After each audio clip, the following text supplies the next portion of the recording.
Hello everyone. Today I'm going to talk about myself and a big conundrum I'm in. I'm 37. I've been married for 6 years and I don't have children. Yes, I'm a parenting coach and I am an early years educator, but we've not been able to decide if we want children of our own, and that has been one of the biggest discussions between me and my husband, and the biggest question that has been haunting me for a couple of years now. So today we're going to talk about why you must have kids, or rather I must have kids, and what do we really want from our children. But before that, intro please. Hi there.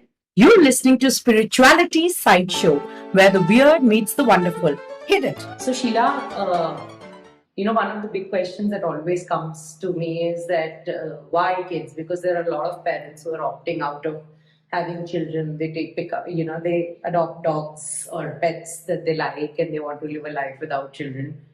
And I've also examined that option for a very long time. But of late, because I'm working with children and I, talk to parents a lot, and I realized that somewhere I feel that when a child comes into your life, you grow as well. So I want to see that growth in me as well. It's all very good to have children or say you need children, but most of the time, like you're right, a lot of people are choosing not to have children and are living with a whole lot of judgment from the society because as you and as women we've all experienced it. The moment you're 21, the question is when are you getting married? When are you getting married? There's no question about what are you planning to study, where are you planning to work, what are your dreams, what is your purpose in life. Nothing of that. It's always when are you getting married, when are you getting married, when are you getting married. And when you get married, one of the questions that is being asked is now, when are you having babies, when are you having babies. You have your first baby, they ask you when are you having your second baby. And see, when I'm saying it, you know how annoying it is. Yes, and I've gone through it. I mean, being 37, it hasn't come easy. And how annoying it is, and yet as a society, we believe it is our damn right to poke our nose in everyone else's life.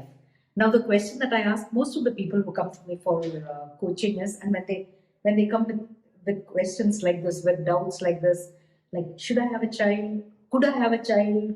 When should I have a child? The question that I ask is very simple, and that is something that I've asked you also, Geetika, is why do you want to have a child?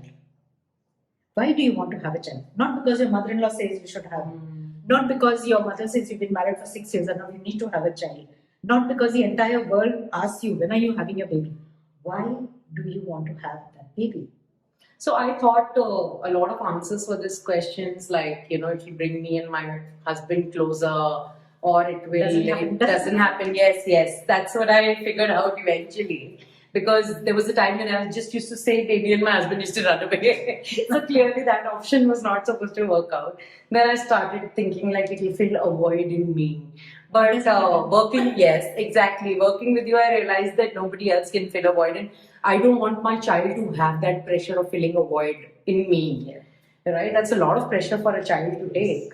So eventually, as I got more into conscious parenting, as a coach, I did courses and all. I started to understand that the child will trigger you. The child will push you in various areas. And I want to grow with those prompts that a child gives. And I want to grow more as a person and experience a kind of unconditional love that's very rare with a spouse or a sibling. Probably with a child, you just give your all, I feel. But again, the unconditional love, Geetika, comes only in the first few months of the child, until the child starts speaking back to you. I promise you that. You have to, as a mother of 2 adult children now, sometimes you wonder why you taught them to speak. It fits. Yeah, because it's very cute when the child says the first few words, and the child is talking gibberish, and you see all those videos on YouTube with millions of views. For a child saying I'm like, shut up. What? I mean, Sorry, I'm not. But you sound like a baby hater.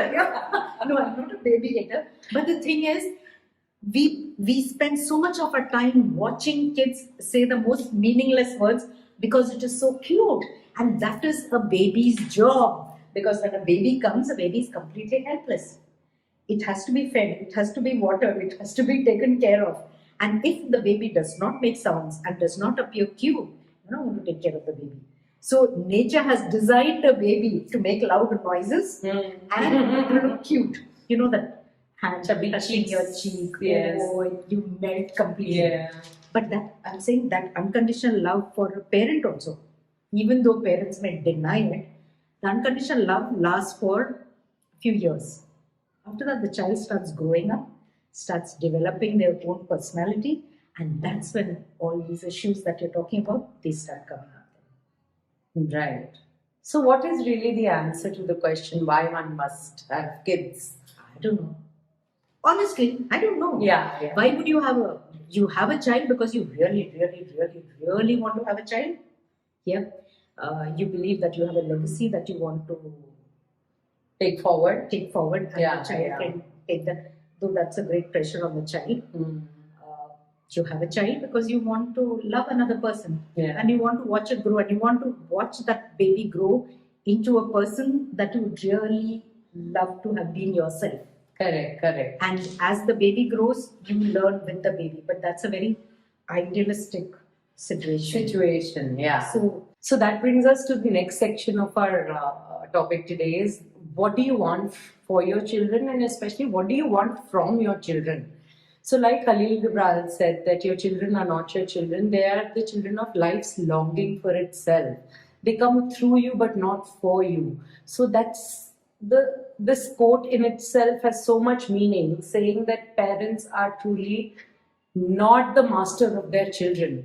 They can't control their children, and that is so opposite to every possible thing in parenting that we have seen and gone through as a child ourselves, and maybe parented our of kids. course, I've seen this in my years of coaching, and I've seen it sometimes in my social circles, and sometimes I've done it where we expect a lot from the child. Now, the child's responsibility is only to be a child. A child's responsibility is to be fed. That's it. Okay, the child has a right to be fed and looked after, and we need to create that environment for them. for the child to grow up. But yet, so many parents use children as a dumping ground for their own dreams. Yeah. I couldn't become a singer, my child has to become a singer. I couldn't become a doctor, you become a doctor. I didn't have all these, and so much of guilt tripping. I didn't have all these opportunities. I'm giving you these opportunities. It is a huge pressure on the kids.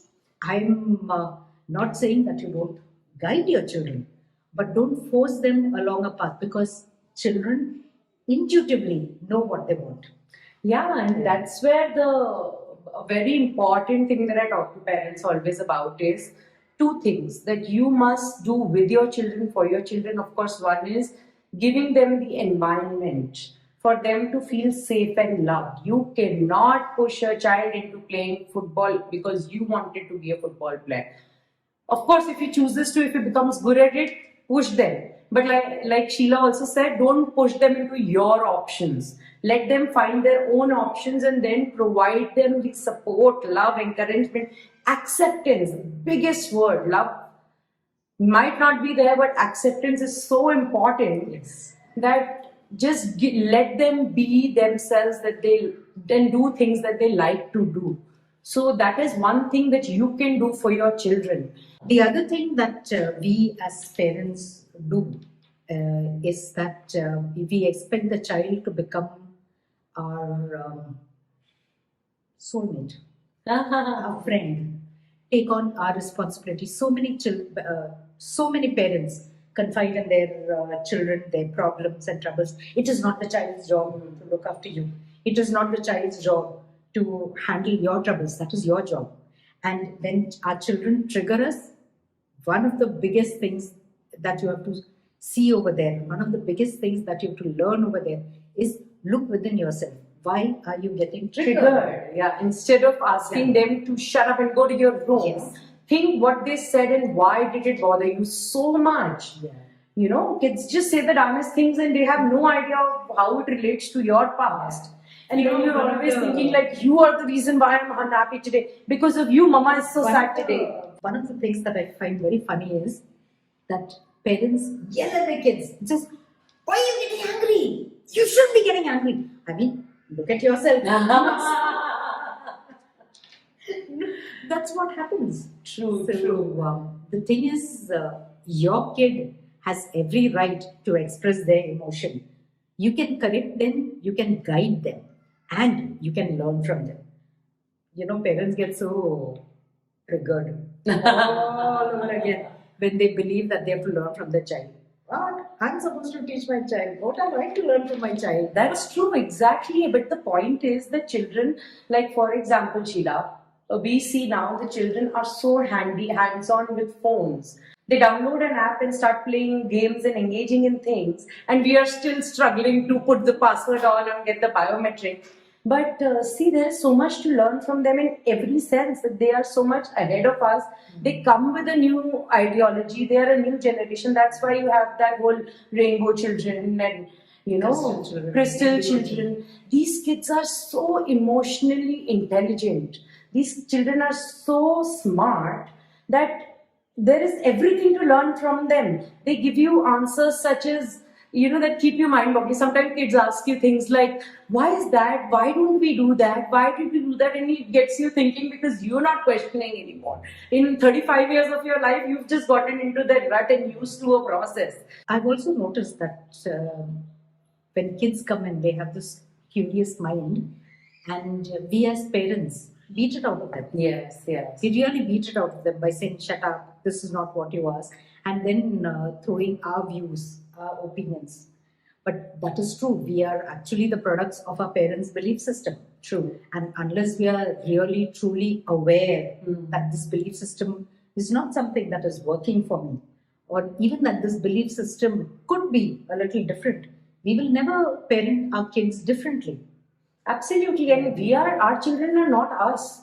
So you cannot treat them the way our parents treated them. Yes. And that's why it becomes so important for people who are planning to have kids to be very, very clear of why they want to have kids.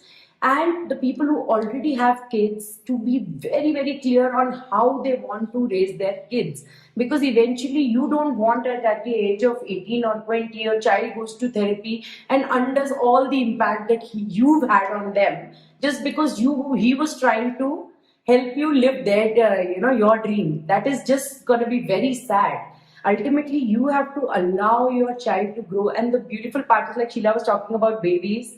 And I look at my niece and her nephew who are 14 and 19 respectively. And Sheila, my sister has raised them so beautifully with so much love and acceptance. And it's so beautiful to see such confident beings talk so nicely. But there is always a side where they have their own thing where they become rude and they go into their shell. But that's also a part of who they are, and the beauty is that my sister gives them space. So let them be who they are, but eventually you need to feel connected with your child, and the child needs to feel safe with you. Instead of whenever they come to you, they should not feel that, okay, now I'm going to get some gyan, now I'm going to get some full-blown lecture on how I should live my life and how another Sharmaji's beta is taking over. Giving your child that space, love, acceptance is the most valuable thing you can do for your children and for yourself as well. So Geetika, in conclusion, why do you want to have a child? I want to get triggered. I want to grow as a person. I want to see a human being grow in front of me, and I want to help them and myself build a space of love and acceptance, which somewhere I also felt in my life I lacked. So I longed for it as well. Maybe I can build that childhood again with my child. So for myself as well. On that note, here's Geetika. She's a beautiful parenting coach. She's very well aware of all the nuances of parenting, and she's growing and developing every single day. I've seen her grow in front of my eyes, and I'm very proud of what she's become today. So any kind of parenting requirements, parenting needs, parenting doubts, parenting questions, contact Geetika Mrig. Thank you, Sheila. Very kind words. And on that note, I hope we've given you some thoughts to think about as you're parenting. See you in the next episode. Bye-bye. And be sure to comment. If you disagree with us, write in the comment box and we will reply to everything that you say. Our job is not to get you to agree with us. Our job is just to give you a different perspective. So go ahead, disagree. We are willing to learn more. Thank you so much. Bye-bye.